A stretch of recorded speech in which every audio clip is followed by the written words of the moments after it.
This edition of Where Did the Road Go is sponsored by Tim, Allison Cook, Eric Hervin, and Super Inframan. If you want to learn how you can sponsor the show, go to wheredidtheroadgo.com. And now our show. Transmission start. Welcome to Where Did the Road Go? Join us as we wander off the path and explore lost history, consciousness, the paranormal, unexplained mysteries, alternative thought, and much more. We are present on the web at wheredidtheroadgo.com. Now here is your host, Seriah. Welcome to this edition of Where Did the Road Go? Tonight I welcome back Mr. Bernie Taylor. How are you doing, Bernie? I'm doing great, Seriah. This is a big show. This is the show that we're going to change the world. Have you ever woken up in the morning and say something big is going to happen today? A lot, yeah. But it's supposed to be tomorrow morning because that's what we were scheduled for, right? So it couldn't have been this morning. Right, yes. For some reason, I put down the wrong date, even though it was in the emails correctly. So I woke up this morning and woke up, something big is going to happen today. And the big that's going to happen today is where we're going to go in this conversation. So if any of your listeners are on FM radio driving along right now, pull over. You don't want any accidents. Tell people a little about yourself before we get into this. I've had you on here once before. Absolutely. So my background is I see myself as a naturalist. I'm an animal person. And I started studying the concepts of animal timing. So I live in the Pacific Northwest, and salmon migrate earlier or later from one year to the next, but they all seem to migrate together. And species migrate, they all migrate later or earlier type of thing. Worked on that concept and worked with fish and wildlife biologists, and then we wrapped up a story, how it works, timing and so on, found that the Native Americans had the exact same thing in their calendars, went to the tribes and gave presentations. And people said to me, you really should be looking back at these calendars into the Pelvic Cave record in Europe. At that point, it was 20,000 years ago, and that was the dating. And I started looking at images, and lo and behold, the same nomenclature or the symbology related to how Native Americans time the salmon, the deer, and the elk, and all these other animals was exactly the same as it was next to the Pelvic Cave images, at least 17,000 years ago. And that was at Lascaux in France. And that story ended for me about 13 years ago. I gave a lot of presentations, scientific conferences, graduate seminars, that sort of stuff. I put it on the shelf because the world needed to catch up a little bit, and then the world did catch up. And then 10 years after that, I said, I'm going to start looking at this again. I had kind of a new angle to it. And I started looking at it. I looked at older caves because there had been a new way to date caves. And cave art became dated to about 40,000 years ago. So we jumped from 17 to 40,000 that was reliable dated. And I started looking at the oldest stuff. And I started looking at the images, and I did the exact same way as I did before. I'd look at the nomenclature, count the dots, all these sort of stuff, and it related to the animals. And then one day I was just sort of sitting back, glazy eyes, looking at one of these panels, and I said, oh my God, that looks like an elephant. And there were elephants in Europe at the time. They're now extinct. They don't look like an African elephant, but they sort of look like an Asian elephant with a humped head. But this had a flat head, just like an African elephant. So I contacted a friend of mine, actually not a friend, he became a friend of mine, who had an acquaintance from my mid-20s, I'm mid-50s now, and I met him in Beijing a long time ago. His name is George Schaller. And George and I, we worked through the images in this cave because they started pouring out. There's elephants, there was lions, there's ultimately giraffes. I mean, it was a long line of animals. And we went through these, and we kind of sorted out what was what, and we looked at all the taxonomic details. And we went through two major cave panels. And one of these cave panels at that time, when George and I were working on it, actually both cave panels, I should say, we found canids. So we're talking either dogs or wolves. And now these became the oldest images of dogs or wolves past like 20,000 years ago. So there's one kind of speculative in a cave in Europe. It's not really sure what it is. But we had images that you had a series of 2 and 3 dogs together that were of the same strain or breed. So it wasn't like this wasn't pareidolia. We're not making this stuff up. We could actually see the distinct features of them, and so we thought about this for a long time, and we went back and forth in emails. George and I. By the way, George is considered the world's foremost wildlife biologist, named George Shalom. And that's who I met in Beijing. And he was working on Panda movie at the time or something. But anyway, George and I went back and forth, looked at these animals. We looked at these canids, which call them dogs, and some had ears up and some had ears down. Now, when you look at a wolf, are the ears up or down? Up. Up. Generally, yeah. Domesticated dogs, ears up or down? Down. Usually. But trick question. They could be up or down. Yeah. But they're more often down, I would think. Well, it's mixed. So shepherd, German shepherd, ears up. Right. Okay. Yeah. Okay. So there's this theory out there. It's not my theory. It's not a theory I prescribe to, that in domestication of animals, in case of dogs, the ears would drop down. But, I've had, you probably, petted dogs with ears up that were kinder than dogs with ears down. Okay. So that doesn't really fly. But that was the theory out there, that we domesticated dog from wolves. Have you ever heard the concept before that dogs came from orphaned wolf cubs and all that sort of stuff? Yeah. Yeah. Mm. And that it's what we tell our children. Right. And they were raised along with packs of humans. Exactly. Well, there was a DNA study, two of them done in 2000, released in 2013 Nature, another one in 2015 in Current Biology. The 2015 one, Current Biology, is very important. It is critical. It changes everything we ever thought about dogs. And in this study, they looked at the DNA of a wolf from 35,000 years ago. So we're looking at old DNA. And what they found was that dogs come from a common ancestor to wolf. Dogs don't come from wolves. And everybody's hands flew up in the air. Like, what the heck? How'd that come about? Well, the DNA didn't lie in this one. And there was a study in 2013 that said fundamentally the same thing. That study was done in Siberia and China. And so this fellow, Pontus Skoglund, became like the arch rival of archaeologists and people who study these things, because he's saying this is what the DNA tells us. You've got to go find some more fossils, to prove your side. But I've got this data right in front of us. Now, Skoglund's also at that time he was at the He was at the Harvard Medical School genetics department.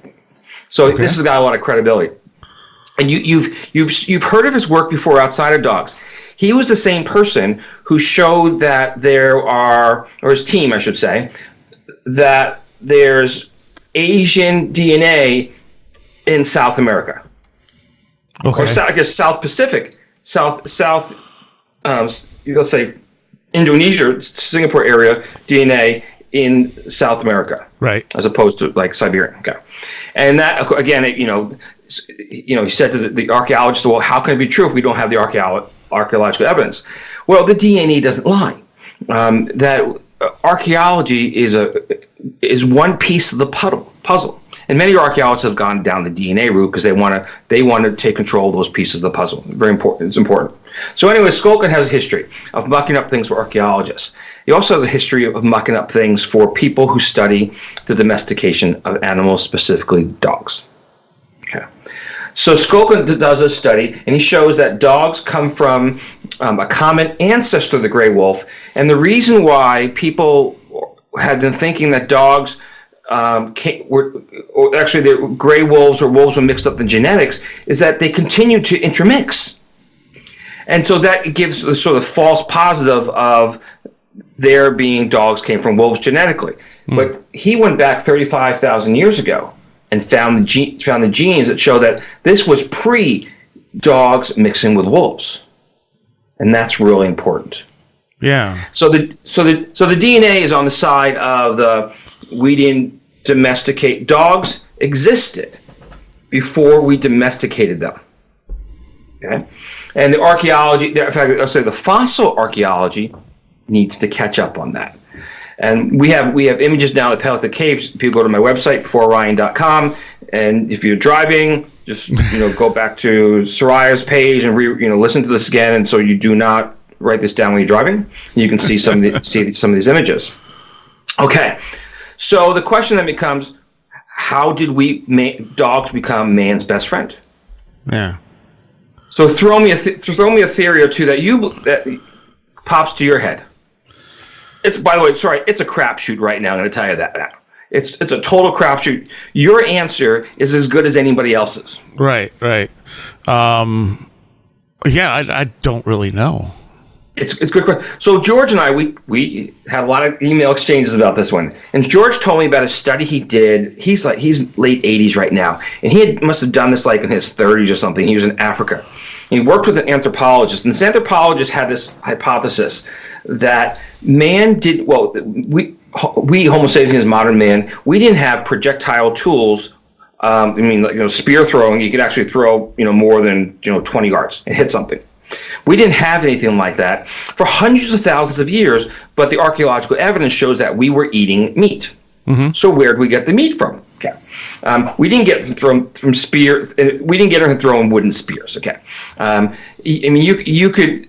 When you look at these images on, maybe the old encyclopedias, you got all these cavemen hunched around a gazelle or something, and that they're hammering away at the bones, and that they just killed the gazelle. It didn't happen.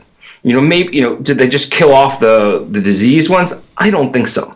So how did it happen? So what George and this anthropologist did was they followed animals, wild dogs in Africa and cheetah.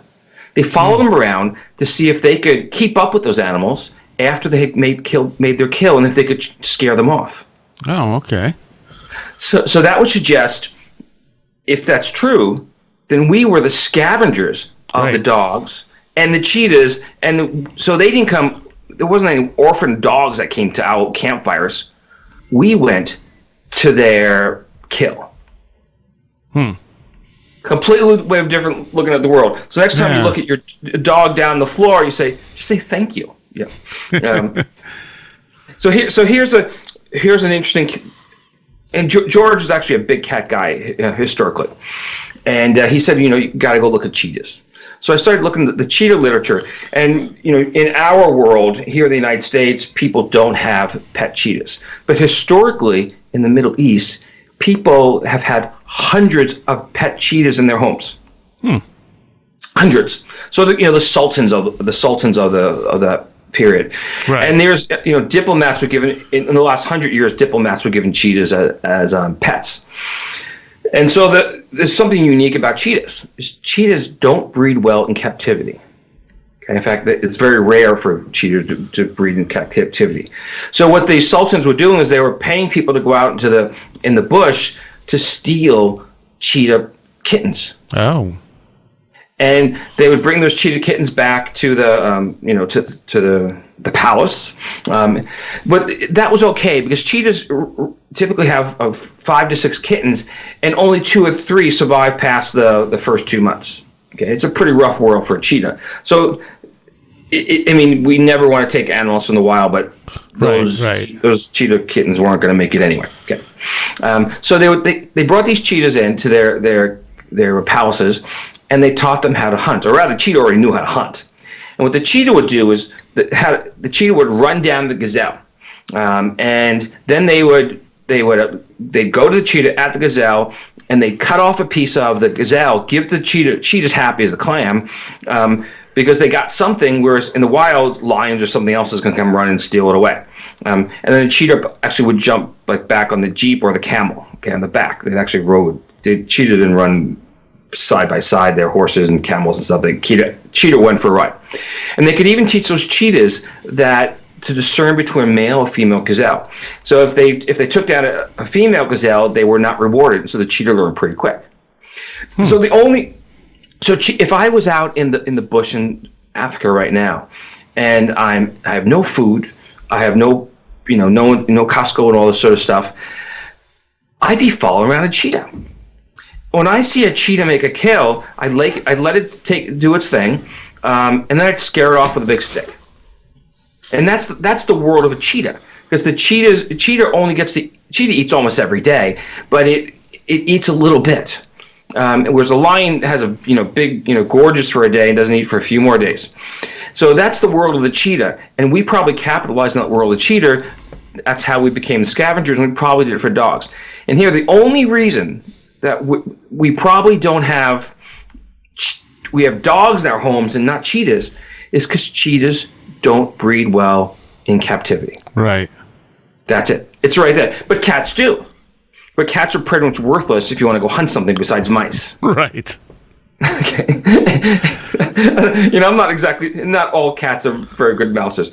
We had our house cat. There was a mouse outside the door. It was dead, and I gave credit to the cat, but I'm not exactly sure the cat did it. I have a cat that'll just sit there and let the mouse run by. So yeah, so I'm like, they're not all good mousers.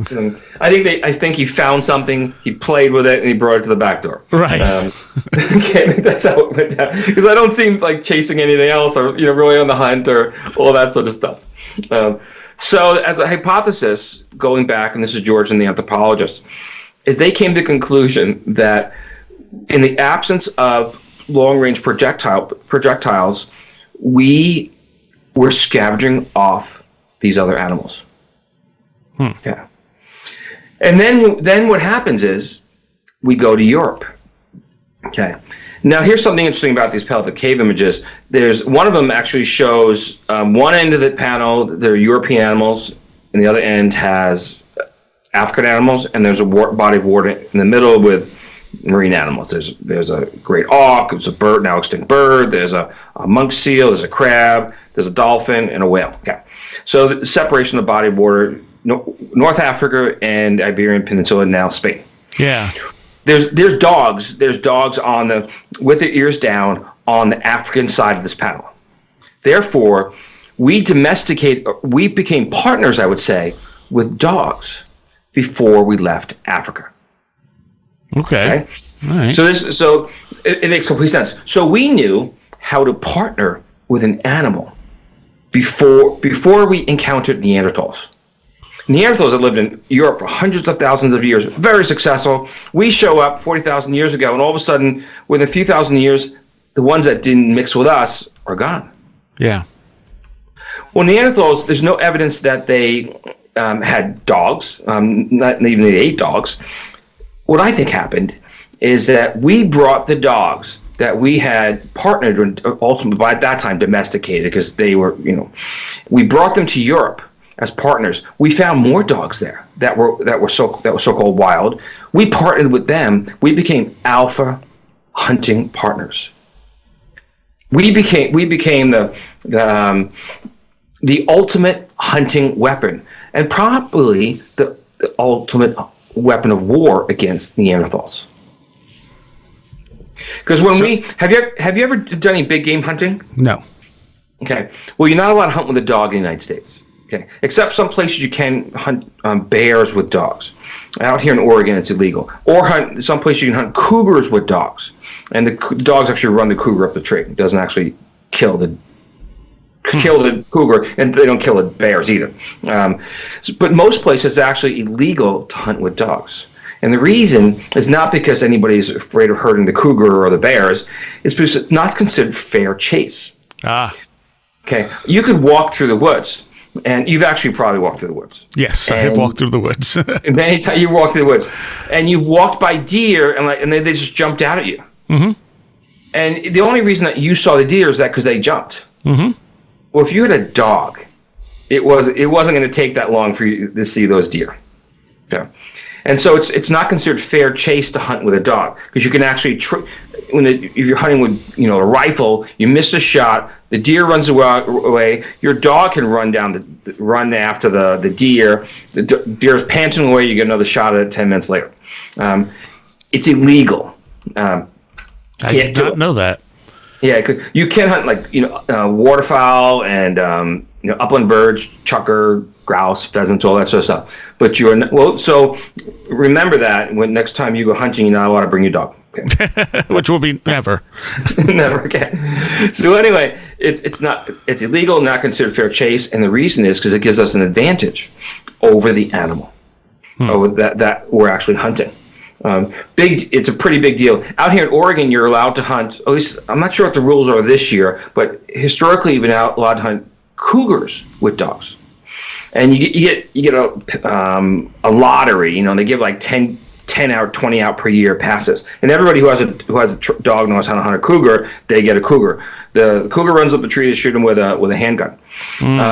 And for a few years, it was banned in Oregon. And then a huge movement came out that cougars were, predation on the bus stops, the little kids waiting, all that sort of stuff, and which wasn't true. No kid at a bus stop ever got mauled by a cougar. Right. But anyway, it reversed the laws. So back to dogs. So what we've kind of established so far, or we can propose, is we can say that dogs didn't come from wolves. Dogs came from a common ancestor to the wolves. Okay. Right. We can say that we scavenged off of the dogs and the cheetah, and that probably helped us to have more brain food. Okay. And then somewhere along the line, we became partners with the dogs in the same way that we became these, sultans in the Middle East became partners with their cheetahs. Mm-hmm. I'm not exactly sure that that's the right word, but we'll go with it. And so it's a completely different narrative on how we became successful. And everywhere we traveled around the world from that point, we had dogs. Yeah. Okay. Everywhere. And so we became this phenomenal hunting machine, which of course is illegal in our modern day. Okay. So are you with me so far? Yeah, absolutely. Any questions? Well, I mean, so you have the standard theory, and even though you have this evidence, is that accepted by archaeologists? So is it accepted by archaeologists? And there's this idea out there that is mainstream archaeology, right? There's orthodoxy and all that sort of stuff. Well, the archaeologists are all over the board. Oh, sure. So do archaeologists see what I'm seeing? Archaeologists who work in these caves, who study these images, now see what I'm seeing? The answer is yes. Okay. Are they now working in the direction of this different theory about dogs? Absolutely not, because the archaeologists who work in the caves, they're cave focused, they're not dog focused. Interesting. So by being outside of the cave and looking at all the pieces of the puzzle, I'm sort of moving, I'm ahead of the game. And also, I also through the writing of the book and the research, I had a few years ahead, right? Okay. Yeah. And that helps. But yeah, absolutely. So anyway, they see the same images. So we'll go back to the images of the caves, and what are the dogs? Did you ever have a dog? Yes. What kind of dog? I've had boxers, I've had collie, I've had a lab. Boxer, collie, and a lab. And a white Pyrenees. Oh, a white Pyrenees. So when you're talking white Pyrenees, you're talking an old dog. Yeah. That's an old dog. So I'll tell you a story. My daughter, she's now off in college. She's 18. It was about 5 years ago. I gave her all the images of these dogs, and I had her go through 3 dog books. And she looked through all the books, and she said, this one looks like that. She says, but Dad, most of these dogs are in the front of this book. So I looked at the front of the book, and it was like, these are like the oldest dogs. And she wasn't thinking along this line, because she actually didn't even know the age of the cave. She just these images. By the way, the Pyrenees was one of the dogs in the beginning of the book. I remember that. Okay. So anyway, some of these dog, because the people who study dogs are all over the board. I mean, they're wildlife people, they're archaeologists, they're anthropologists. You name it, they're out there. Someone have asked the question, because this whole domesticating the wolf thing doesn't make any sense. They said, well, so how did we breed dogs to something we didn't know that they could be? So the Pyrenees has long hair, right? Yeah.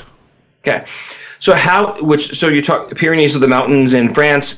You've got to have a dog with long hair as opposed to a Chihuahua, right, which had short hair would freeze in the Pyrenees. So so wolves don't have hair like a Pyrenees. How would someone even know to breed the dog the wolf dog in that direction if they didn't know what could be? Yeah, that's a very good question. It's impossible. It's absolutely impossible. So here's another hypothesis. I'm a Darwinist, okay? I don't agree with everything Charles Darwin said and how he got there, but as a fundamental concept, I believe that natural selection explains the variation in species. Okay. Okay. And so chimp to man, all this sort of stuff, there's a little blurry area. I'm okay with that. But there's natural selection. So let's say they were Pyrenees dogs like the Pyrenees that lived in the Pyrenees that had, through natural selection, had adapted to those conditions. Okay. It would look like a Pyrenees. Yeah. It wouldn't look like a Chihuahua. Okay. Let's say there was a dog in the Sahara, and the dog. If you have a slow dog in the Sahara, the dog's not going to eat. You have to have a dog that can run down a gazelle. Otherwise, it's not going to get any meat. Okay. So the dogs of the Sahara, like the Slohi, the Aswan, or the Aswan Slohi, and these are fast dogs. And the people in the Sahara still use them to run down gazelle, and then, they've worked out their deal. They actually bump them down because they can't grab by the neck, or they bump the gazelle down, gazelle trips, and then they're on top of it. So in the Sahara, we have these long-legged dogs, something like the Aswan Slohi, something like a greyhound, which would not survive in the Pyrenees because it's too cold. Yeah. So as you go, we're going to go through some of these dogs that we find in the images. One of them is the Aswan Slohi. Okay. Another one is a canary dog. So you have a boxer. It's possible that a boxer originates some distant point back in time for canary dog. So if you can imagine a boxer that's 200 pounds. Okay. That's a big, nasty dog. Right. And that would be a canary dog, which are off the coast, the Atlantic coast of Morocco. Interesting, right? Yeah. So we're talking that we have an image of a canary dog. Actually, there's 3 of them. And they are geographically within, today by boat, a few hours. Okay. And the Canary Islands.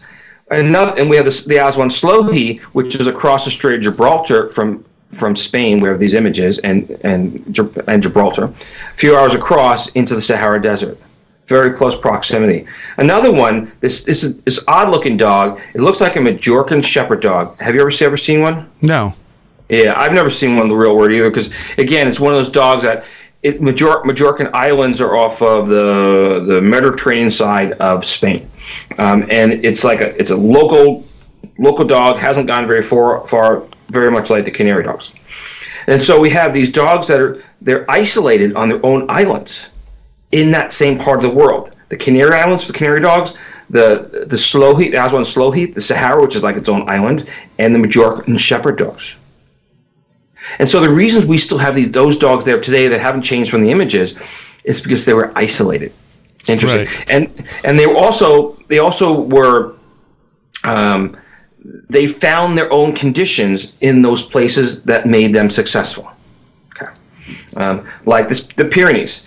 And another one, in the El Castillo Cave, we have the Spitz-like dog. And you've seen Spitz dogs. They have their tail is flat towards on their back. Okay. Yeah. And so Akita is a Spitz dog, which is in Spain and in Japan. Akita Inu, those sort of Spitz. And then we have a Swiss looks like a Swiss mountain dog. Again, like the Pyrenees, it's a geographically isolated area. So you have a dog that's working high in the mountains. This dog has lots of fur, lots of hair, and it's it holds a lot of weight. Now, what's interesting about all these different dogs you just mentioned is their muzzles are all completely different. Yeah. So the difference between the Pyrenees and a boxer dog is the difference between a bottle of Coke and a 6-pack of Coke. Right.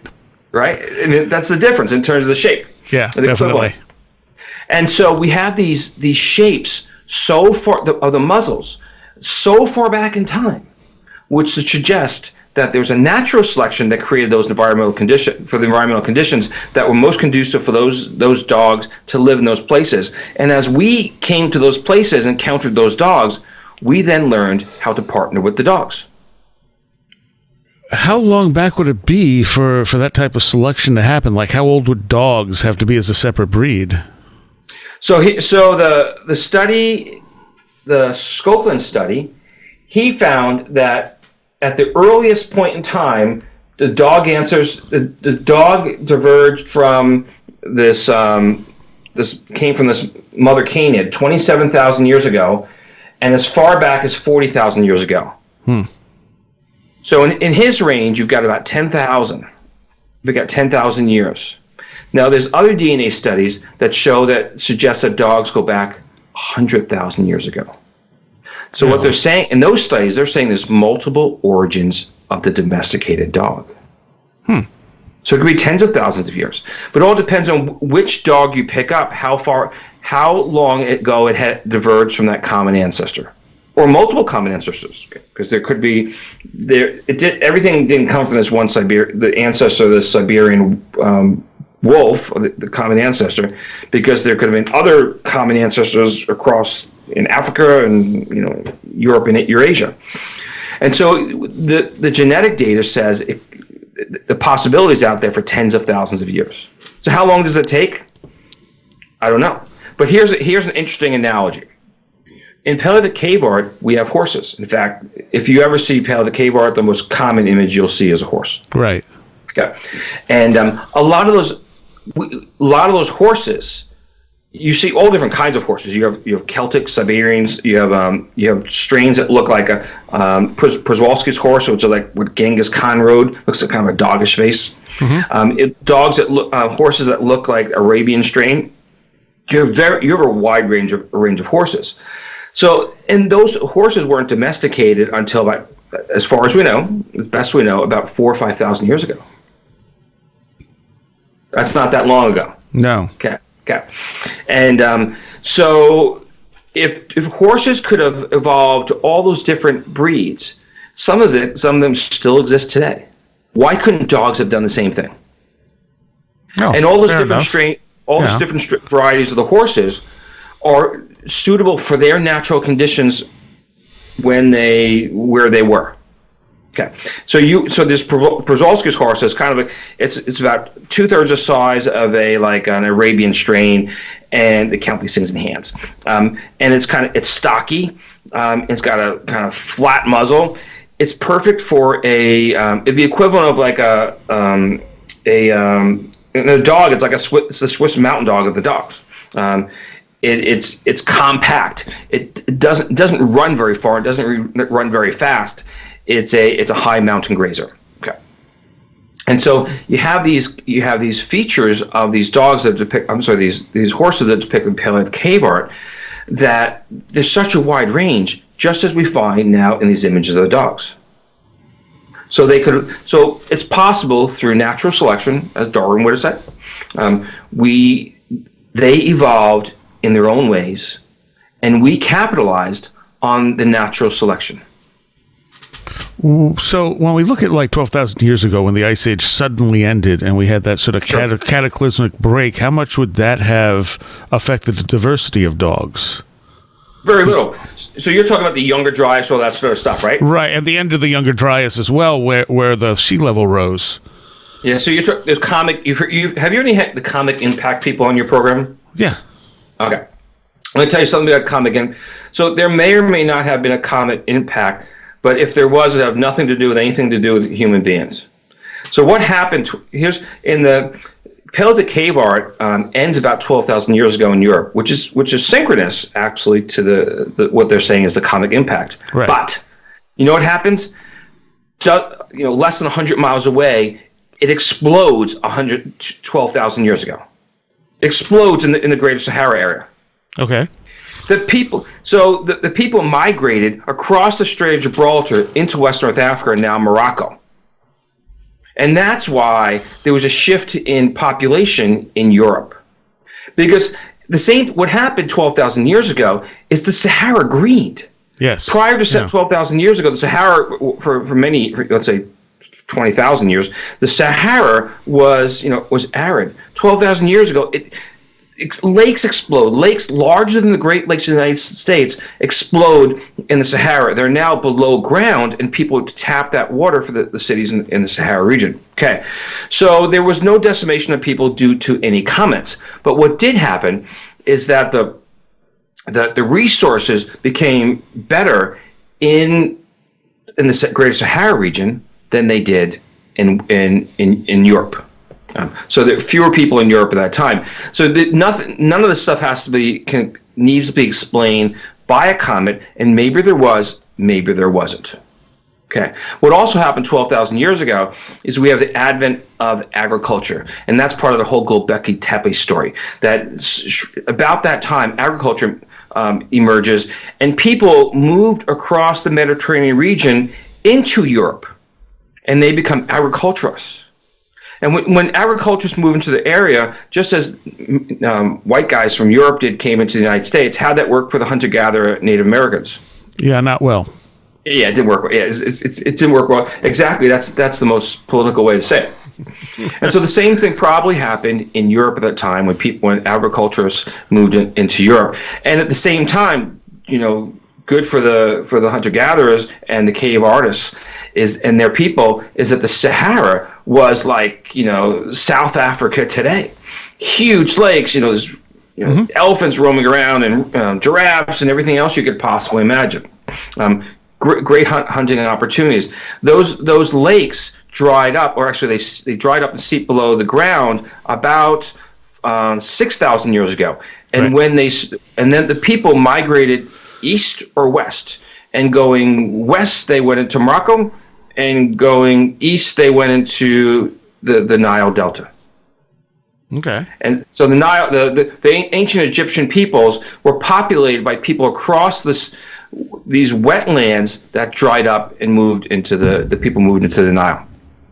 Okay, so there could have been a comet impact, maybe not, but it has no relevance at all to the people and their migration, because they only moved 100 miles or so across the Strait of Gibraltar into Western North Africa.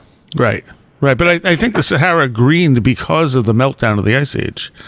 Well, actually, so people, you've had people on your program talk about Procession, right? Yeah. Okay. And when they talk about Procession, they're talking about Hamlet's Mill and people that tell time back thousands of years, tens of thousands of years, all that sort of stuff. Yep. And well, here's actually Procession is a wobbling of the Earth on its axis. And what happens is when it wobbles. It appears as there's more sunlight and less sunlight in specific areas. And what happened 12,000 years ago, and in that wobble, it changed how much sunlight came to the Earth and how far the monsoons that are currently in Central Africa could move into North Africa. Okay, so not just the Earth's moving, but the monsoons are moving. So what happened is the monsoons were able to move further north because there was less sunlight in that region, and they drenched the Sahara.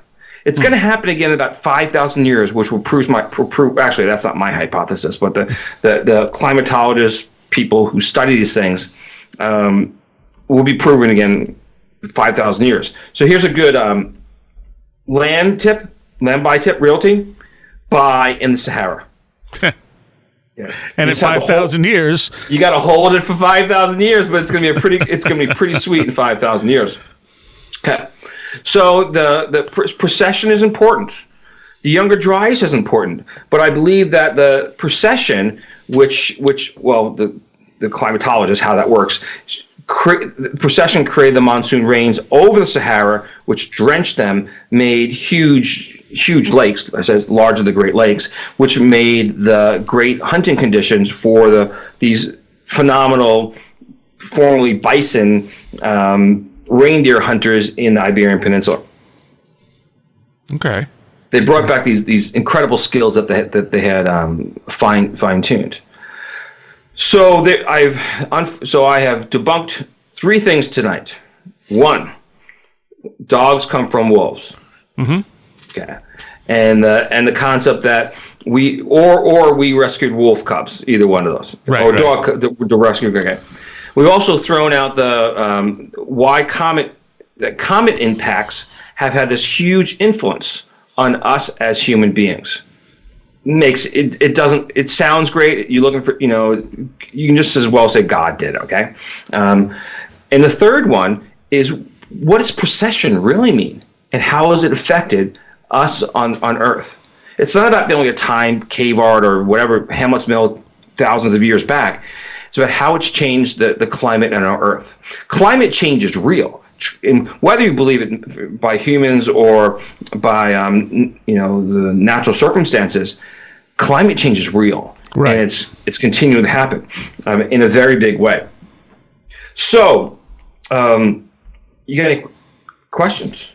Not at this point. How do we tie this all back into the dog story? So we're going to talk back into the dog story. So we have these images in the Paleolithic caves. And we have the canary dog, the Aswan slow-sleeve, the Majorcan shepherd dogs. We have a Spitz-like dog. We have wolfish type of canines, Swiss mountain dogs. And so we have dogs. We have these wide range of dogs with different muzzles going back in time.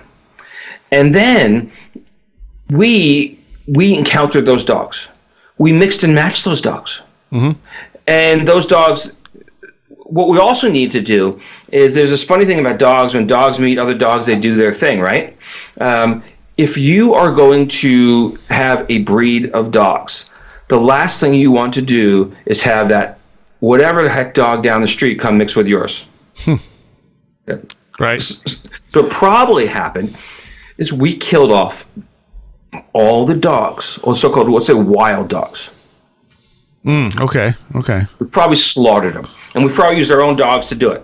Because you can't. If you ever go like into like some village in Africa or wherever in the Caribbean, all dogs start to look the same. Because when you stop breeding dogs with whatever strain you want them to be in some moderate climate area that they're being fed, they just sort of become this something like a let me think, what would it look like? It'd be like 2/3 the size of a German Shepherd, ears up, and kind of patchy brown. Okay. And that would be described as a village dog pretty much everywhere in the world, and a dog that is keeps mixing with other dogs and doesn't have a specific breed. So we probably wiped out all the other dogs out there that didn't have that breed. Okay. So here's we're going to do a thought experiment. And we're going to take you and your Pyrenees dog, and we're going to send you in separate directions out in the woods. And I'm going to give you a Swiss Army knife. I'm going to give you a pack of matches. And I'm going to give you a bottle to put the water in, okay? And you're going to go off in one direction for a week, and your dog's going to go off in another direction for a week. How are you going to be feeling at the end of that week, you personally? Pretty awful, probably. You're going to be dehydrated because you're going to have, can I use the D word? Yeah. You're going to have you have the D word, diarrhea. You're going to dehydrate, diarrhea, and you'll probably try to, at some point, you're going to be eating leaves or something, and you eat the wrong leaves. Okay. Now, your Pyrenees dog, how do you think that, how do you think he or she's going to have done? I'm guessing she'll have done fine. It's like a vacation for the dog. Right. So the dog misses you. Dog might meet some other dogs. The dog's going to eat, dead stuff. It's going to eat dead birds. Probably ain't going to kill any birds, but definitely going to eat some dead birds. Might catch a mouse, a rat, or it might even feed off, whatever the bear left behind, and what you can find. And your dog could have drank it right out of the stream, which you can't. Right. Okay. And so you got a bottle of water. You could fill it up, but you're just gonna get sick. You can't boil it because you have nothing to boil it in. Okay. Right. So even if you did figure out a way to boil the water, all the energy you're putting into that, you didn't get any food. Okay. And so, maybe there's blackberries out there, and that'll keep your sugar up for a few days. But that's about it. You're gonna come back. You can lose a few pounds. You're gonna be dehydrated, and they're gonna put an IV in you right away. Mm-hmm. And your dog's gonna just come over and lick you and be happy to see you. Yeah. And so why if dogs are like that, why do dogs need us? Well, because we've pushed them to be dependent on us. Because we've pushed exactly what happened. But I believe there was also in this alpha partnership with the hunting of the dogs, is that we could do something. Now, in the wild, dogs don't have a very high survival rate. Okay? I always say, so that first, when dogs get old, they just can't hunt. Okay, and the dog pups have a very, very low survival. And so what we did was, a dog has, how many pups does a dog have? Not offhand. Like 8 or something, right? Okay, is a lot. So let's say a dog has 8 pups. We might decide 2 more runs and they're gone.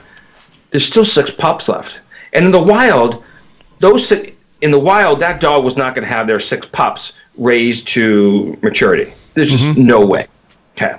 And so what we did for the dog is that we secured its young. We fed the mother, and we had created a greater population of dogs than it would have been in the wild. Makes sense. Yeah. So we created this partnership with the dogs that we never could have done with the cheetahs, because cheetahs don't breed well in captivity, and that helped us, and it helped the dogs. Yeah. And then what happened over time is, you've seen these studies that, dogs look at our eyes and the eye contact and all that sort of stuff. Then over thousands of years, we bred out characteristics of the dogs that were not beneficial for our mutual benefit, for our mutual, what we needed to do. Right. So we to some degree, we never bred out aggression in dogs, because you've had some pretty aggressive dogs bark at you. What we've done is we bred out the concept of the dogs is aggressive to everybody. Okay. Okay. And so that was the deal that the dogs got out of it, and that's why there's so many more dogs in Siberia. There's a lot of wolves, but there's not that many wolves. Any city has 10,000 times more dogs than there are wolves in Siberia, even as big as it is.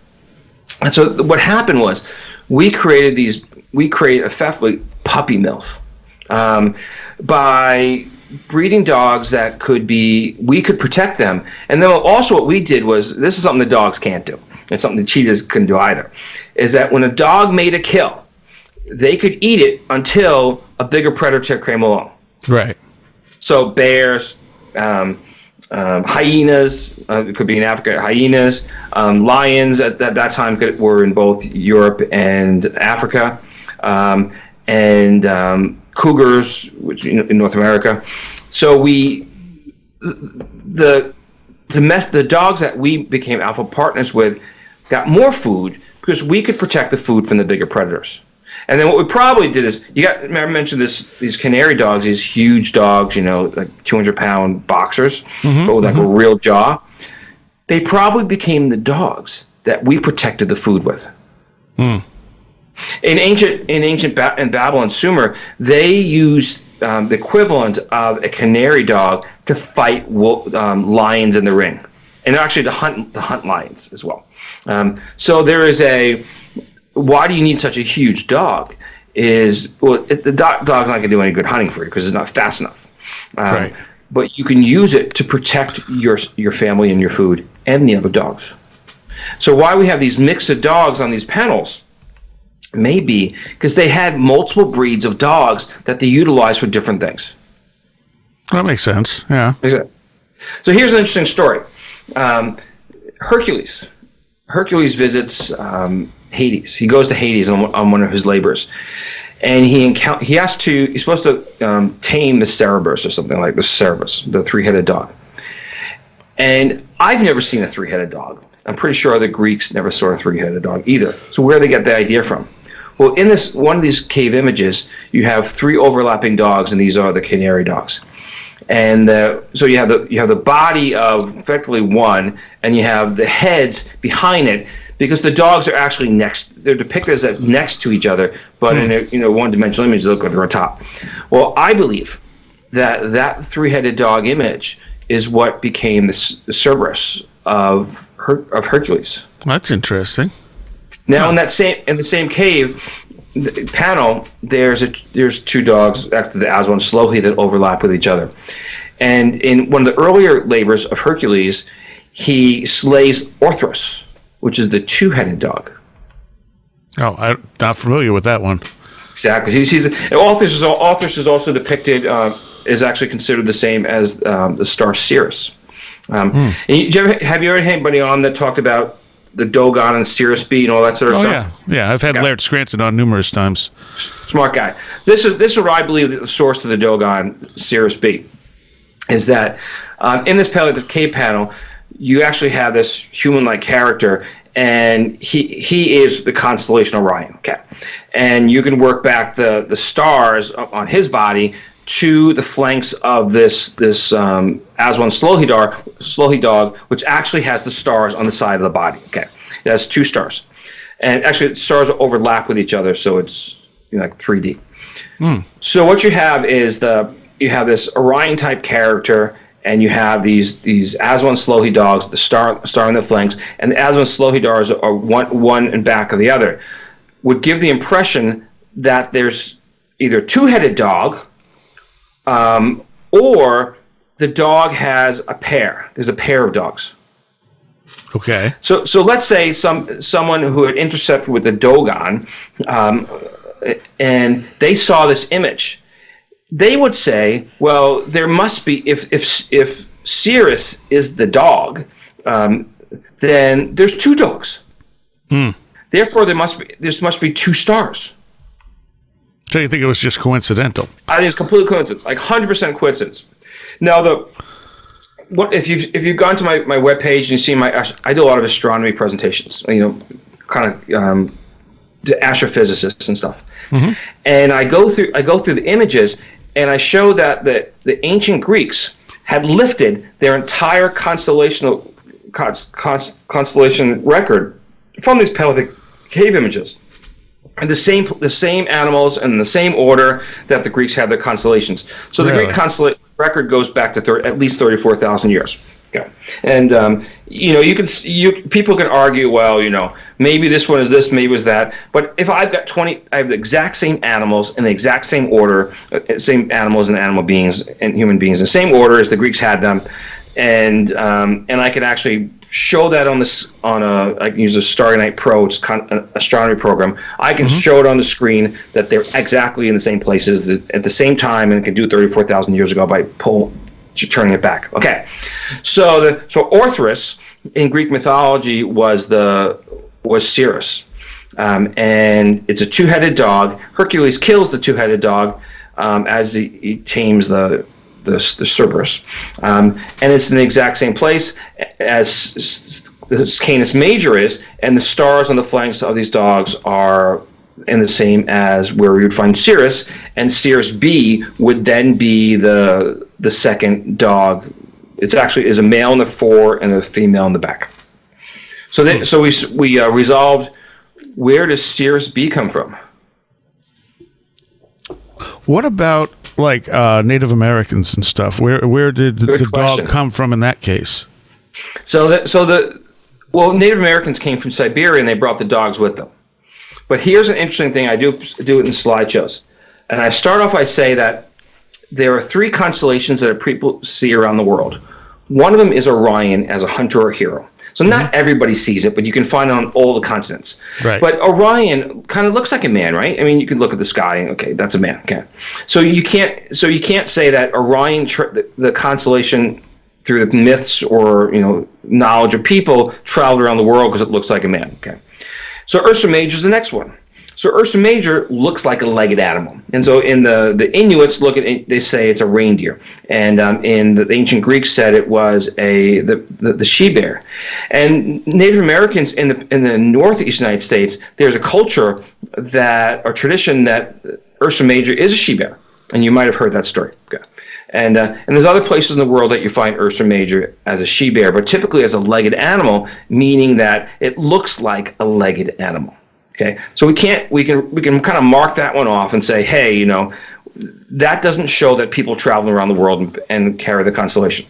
Okay, so the next one is the Pleiades. Okay, the Pleiades in North America. I don't know about South America. North America, Asia, and Europe, and Africa, we find the Pleiades recognized as a group of people. Mm-hmm. Okay. Well, but actually, kind of, you know, if Orion is a hunter and you got Pleiades just above, and it's recognized as a group of people or a group of women that Orion's chasing. Okay, so then you back to this concept that Orion looks like a man is chasing a group of women. Okay, human nature. But then what you find is Sirius as a canid, whether it be a wolf or a dog, and it's more commonly found than Orion as a hunter. Really? So the question, in China, they don't recognize Orion as a hunter, but they recognize Sirius as the wolf dog. Interesting. So how the heck did, why do these people around the world, not everybody, but why do so many different cultures recognize Sirius as a canid? No idea. Because it goes back so far back in time that they've intersected out of Africa when it was one of the original constellations. So as people travel around the world, we brought our dogs with us. We didn't bring bears everywhere. We didn't bring horses everywhere, and all these other kinds. So Pegasus, of course, is the horse. We didn't bring. And when we went some places, you had reindeer, and you decided that looked more like Ursa Major. So we had all these constellations that didn't make sense everywhere we went, because we found new animals that made more sense in the night sky that told of their seasons of the year. But we always had the dog with us. That's really interesting.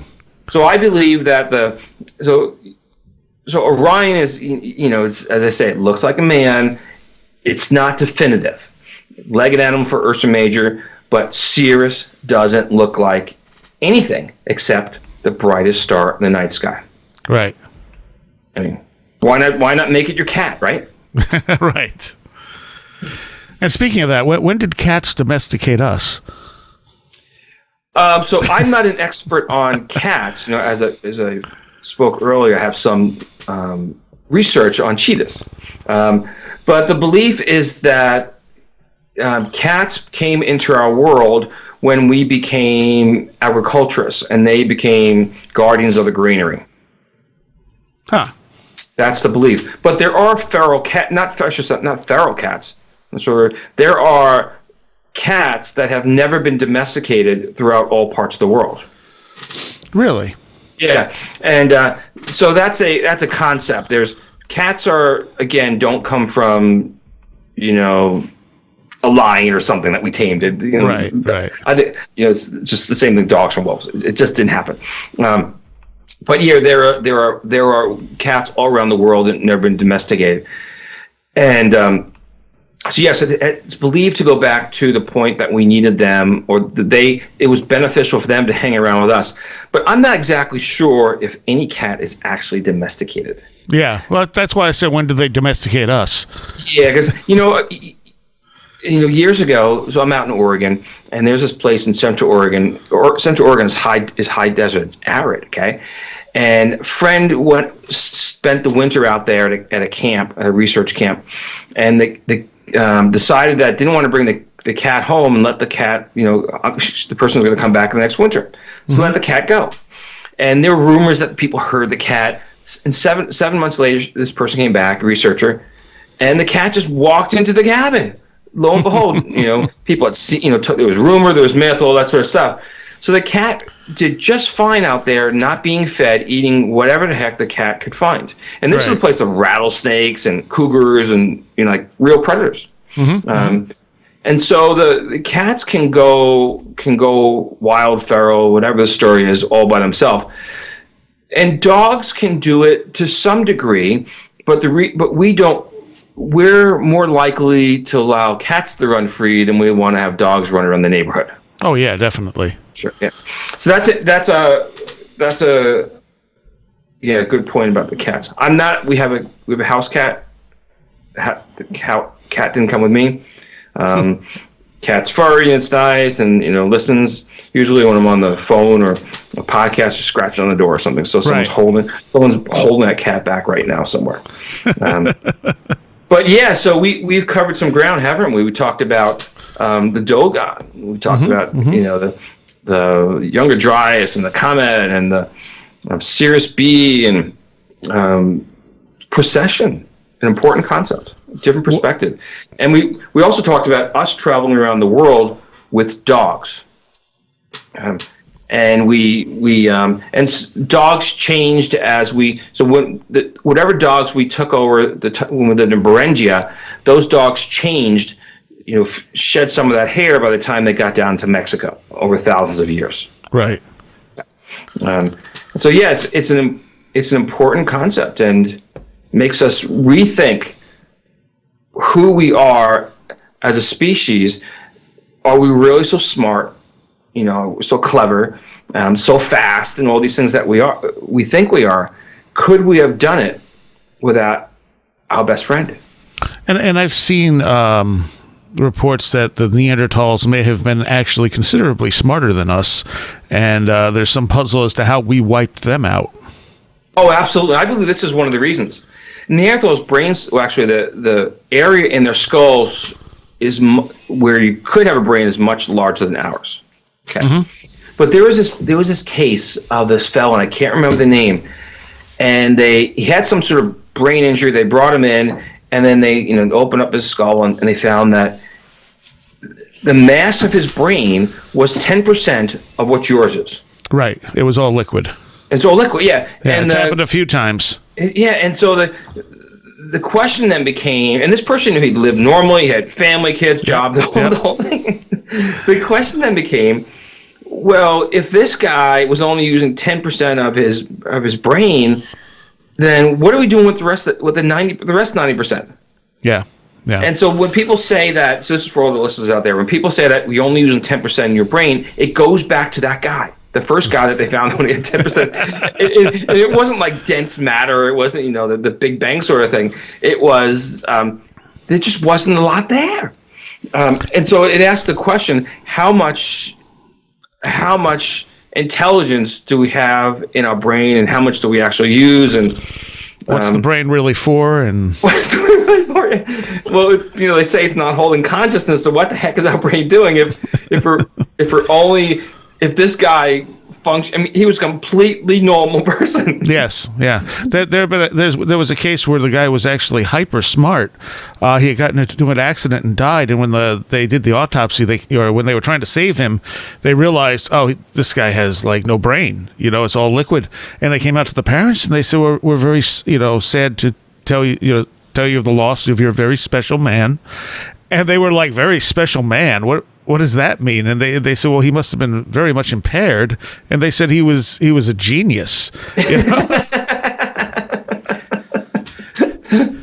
Yeah, So the whole thing.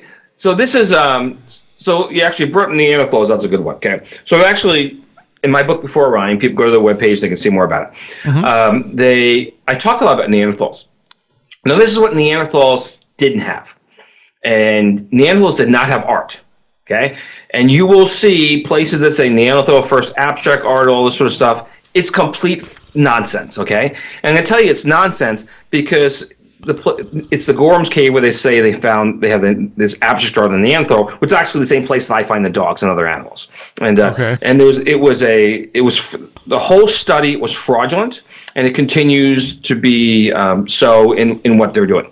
And the people, the archaeologists who are involved in the project have actually walked away from it, and it's a very small number of people who are non-archaeologists who are pursuing this abstract art of Neanderthal stuff. Okay. Really? So we actually have it was controversial before I got involved in it, but I just sort of I put the last nail in the coffin.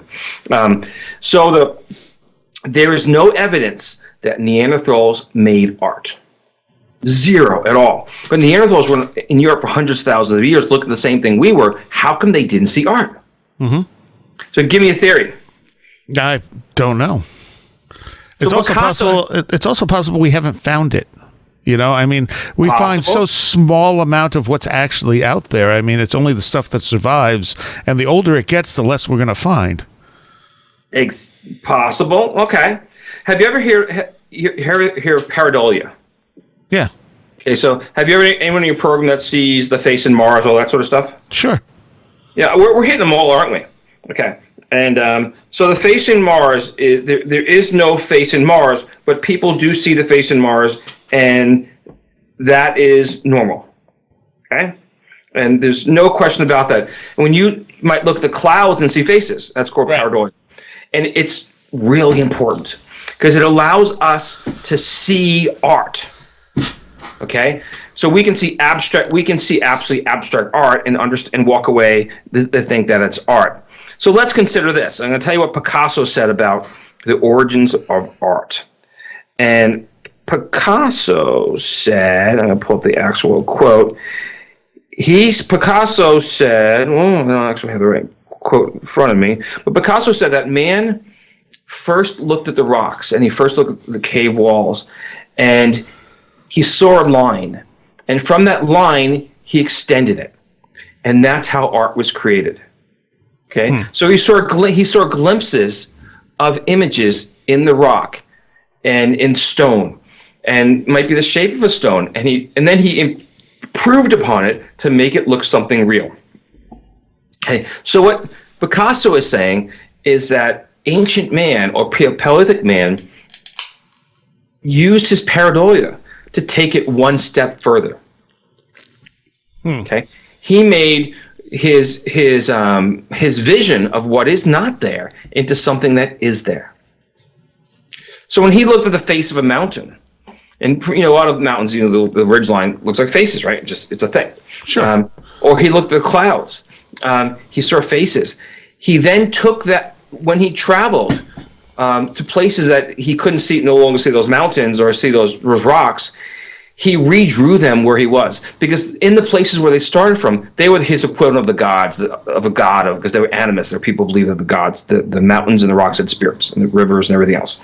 So when he traveled, he recreated those on his journey, and that became the first art. And I can actually prove that, and how I can prove it is that there are geological images in Africa. Actually, they're geologically formed, so they're not like real images, right? Right. But they're recreated in Iberian Spanish cave art. Okay, and so it's actually the proof to the test. And what Picasso believed was that art itself existed before we actually recreated what was in the geological or meteorological world. Interesting. It's fine, and Picasso, here it is, a Picasso quote, though.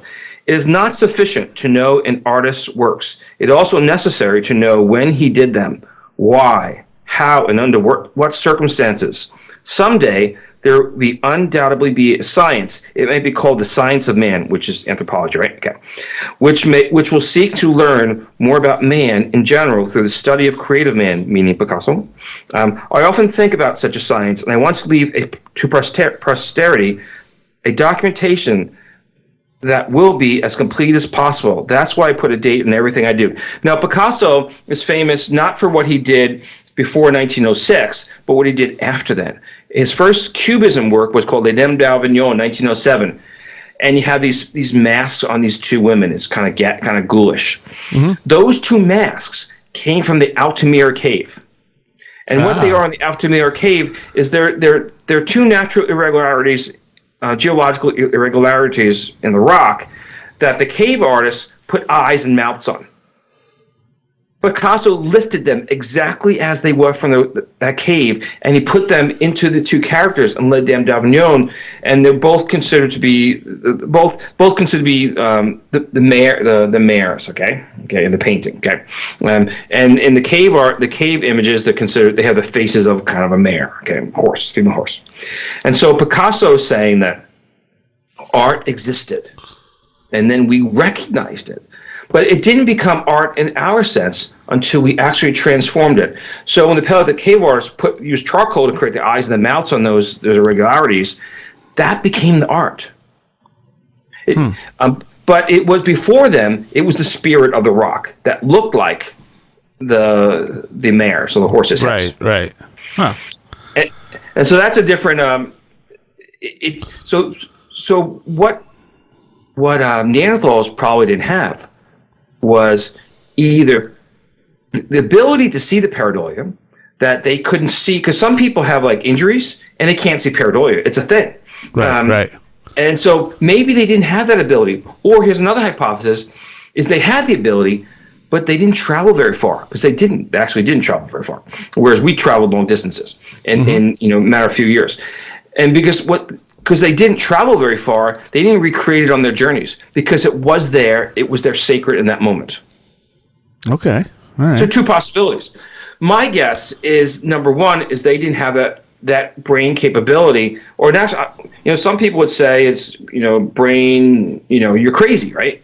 But it's not crazy. In fact, there's, we've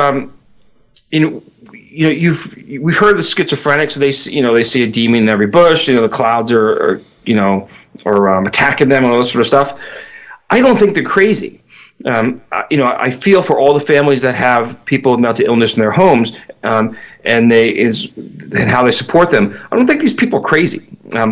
I think that they have a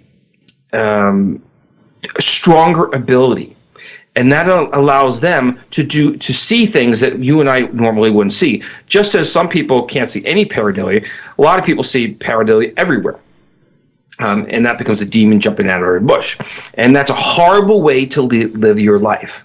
And it's out of the norm. It's on the bell curve, it's like way out there. It's an outlier. But I believe that in our distant past, more people had that ability. And we over time weeded it out of the system. And that's a thing. And as I say, I feel for every family that has mental illness, but it's maybe there has to be a reason why there's mental illness. And you start thinking about some of the greatest artists of all time, Van Gogh, right? He did his best works when he was at the highest point of his mental illness, and months before he killed himself. Right. And he's not the only one. And so there's and some people try to do drugs, hallucinogenic drugs, to try to achieve that same place. Okay. Sure. And so is it, I believe that we, at a distant point in time, tens of thousands of years ago, that was more the norm. Or if it wasn't the norm, it was what one aspired to be, because you couldn't be a Pelvic Cave artist unless you can do that. True. What are your thoughts on Göbekli Tepe? I mean, it is a fairly advanced structure to have just popped up like that. Well, if you look at Göbekli Tepe 10 to 12,000 years ago, right? Okay, and so it's two things that are interesting about it. One is that you actually have these pillars, right?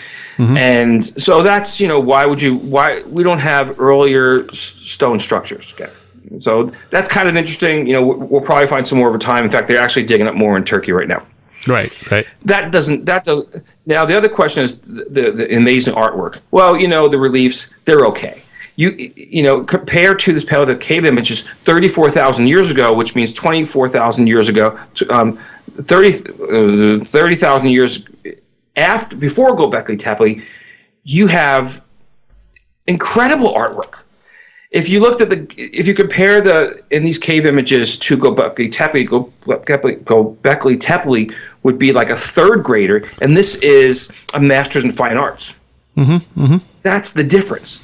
So am I so astounded by the art itself? Not really, because the cave art these cave artists 34,000 years ago are like the bus left the station in Seattle, and it's going to Miami, and Göbekli Tepe is, Atlanta.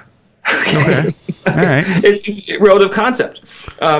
And so I'm not so, I think it's cool that we had bigger structures, but, so you're talking 6,000 years old in Stonehenge, right? Okay. At least, yeah.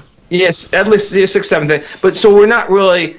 Is it so amazing? I'm not so sure. So the question then becomes: you're asking me now, what do I think it is? Yeah.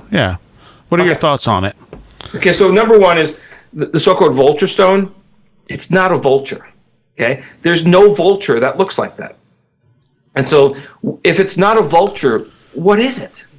And it's not it's not any other bird that we have in the current ornithological record, or anything we have fossils or anything like that. You can't identify that bird in any possible way, and it sure as heck ain't a vulture. Okay. So if it isn't any bird that we recognize, maybe it's something else. Maybe it's a mix of two different things. What we do find in the Paleolithic record is, in fact, in every of these panels that I worked on, you find the constellations. You have a man that transforms through the mask of a bird into, let's say, called avianoid, birdman. Okay, and in every case, what the artist does is he shows that the person is in fact wearing a mask. So he shows the human mouth below it. Okay. So he transforms. He takes on the spirit of the bird, actually, as opposed to actually becoming the bird. Okay, and he does through wearing the mask. And in some of these panels, I have it in two different each one of them have at least two different places where the human character transforms. Okay, and so if you looked at that, you'd say, well, heck, that ain't it looks like an eagle beak, looks like a vulture beak, all these sort of things. But we can actually see through the parts of the body that's actually human overlap that becomes the bird. Well, if you look at the so-called vulture on the so-called vulture stone, the neck is not of a bird. Okay, the roundish head is not of a bird. What it probably is, and the wings are too short to be anything that flies. Okay, and the legs are too short to be anything that can run away from anything. And it's not a swimming bird either. Okay, so if that bird existed, it did exist for more than a few days. Okay. Okay. So this is what I think what it is. I think it's an avianoid. I think it's the man that transforms into the bird. And so this culture of the avianoid is all around the world. It's Native Americans. They would put on bird feathers. This is across North America and even into South America, and they're simulating the transformation into the bird to reach into the great beyond. Okay. Well, you find that everywhere in the world, and if they don't have a headdress, they've got one or two feathers in their hair, in their arms. So this concept of the avianoid, we find it in the Paleolithic cave ages 34,000 years ago, which is a heck of a lot older than Göbekli Tepe. And we find it everywhere in the world. So I believe that at some distant point in time, before the Paleolithic cave images, tens of thousands of years before, we had found this tradition of transforming into the bird to reach into the great beyond. What we thought the great beyond was is up for grabs. Right. But to reach to the great beyond, to speak to the great mystery.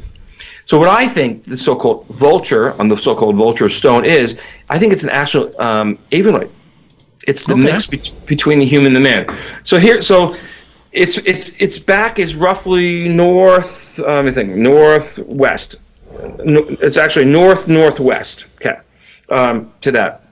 Well, if we go back to the Paleolithic cave images, the avianoid character is is Hercules, now the constellation Hercules, who transforms through the now constellation Agila. Okay, so the eagle. Okay. Mm-hmm. And what happened is the hero goes on this journey. He goes through all these constellations, and he picks up the strengths from them. And on this journey, he passes through and he picks up the strength of the eagle. Well, Hercules was a northerly constellation. In the Paleolithic, it's a northerly constellation now, and so is that so-called vulture. It's northwest, so it's in the zone. So what I believe that particular character is their version of the cosmic man, the Hercules, the shaman who picks up the strength of the bird on his journey. So there's actually another point that that resurfaces that draws that even back to the myth of Hercules, which goes back to the Paleolithic cave images, is it's right below that vulture? What? Scorpion. No. And so Scorpius, the constellation, is right below Hercules. Okay. So this Hercules, the Hercules constellation goes back at least 34,000 because we've gotten the record, right? We actually in more than one panel, and more than one cave, and more than one time. I believe that the Göbekli Tepe is actually a resurfacing of this older Paleolithic cave image myth to 34,000 years ago.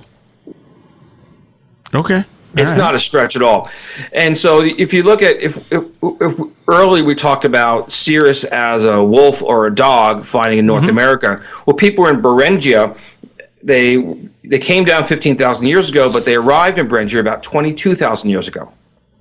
Okay. So if they could carry a myth of Cirrus as a wolf or dog from 22,000 years ago after coming across Siberia and into the Americas 15,000 years ago, how big a trick is it to go from, Western North Africa or Europe to carry that myth over 30,000 years, actually 20,000 years, and a few thousand miles into Turkey? Okay, fair enough. Yeah, it's an easy one. I think that so most people are working on that concept. Well, it's Cygnus, and it's a bird, it's a vulture, it eats the babies and all that sort of stuff. It's that's not how the shamanistic or its predecessor, the animistic mind, worked. There's a hero. He goes on a journey, and he takes on the strengths of the animals as he moves along, and that's what we see in the Paleolithic cave images. And what's called the check on that whole thing is that the Greek constellations, Ptolemy's 48 in the Alchemist, is exactly the same characters in the same order as we find in the Paleolithic cave panels. So we have an ancient check to a very prehistoric constellation myth. All right. And I believe Göbekli Tepe is the same. I believe that particular stone is the same thing. Okay. Well, we're just about out of time. Tell people where they can find more about your work. So the Before Orion is only available in Kindle books, actually not in ebooks, and whatever ebook reader you can possibly find. But you don't have to read the book. You can go to my webpage, beforeorion.com, and there's videos. You can follow me on Twitter, Instagram, Pinterest, Reddit. I'm on all the social media. I put out my stuff, and say hi. Give it a thumbs up, give it a thumbs down. If you don't like it, check out the videos, share it with your friends, and join us on the journey. All right. Thank you so much for joining me, Bernie. Seriah, thank you very much, and Happy New Year. I would like to thank my awesome Patreons for all their support and all their help, and for continuing to help me make Where Did the Road Go a thing.